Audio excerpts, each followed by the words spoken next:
විනාඩියක් කොහොම නවතින්න.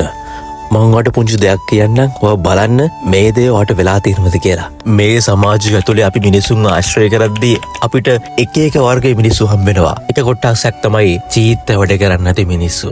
කේලම් වැඩ කරන්නේ නැති මිනිස්සු. එහෙක මෙහෙට කියලා මෙහෙ එක එහෙට කියලා දෙපැත්ත කොටවන්නේ නැති මිනිස්සු. මේ මිනිස්සු බලන්නේ පුළුවන් තරම් මිනිස්සෙට උදව් කරන්න. තමන්ගේ අතේ දින රුපියලකින් හරි එයා බලන්නේ කාටම හරි දෙයක් කරන්න. ඒ මනුස්සයා කවදාවත් වැරද්ද පෙනිපෙනි ඒ වැරද්ද හරි කරන්නේ නැහැ. ඇත්ත කතා කරනවා. කෙලින් කතා කරනවා. හිතේ එකයි කටේ එකයි නෙමෙයි මනුස්සයා කෙලින් කතා කරන මනුස්සෙක්. ඒ අතරේ තවත් කොට්ටාසයක් ඉන්නවා. එයාලා කරන්නේම චීත්ත වැඩ.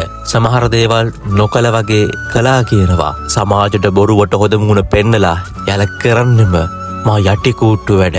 එහෙක මෙහෙට කියලා මෙහෙක එහෙට කියලා එයාලා බලන්නේම මිනිසුන්ව කොටවන්න. ඉතින් එයාලා හරි කැමති සමාජයෙන් හොඳ නම ගන්න.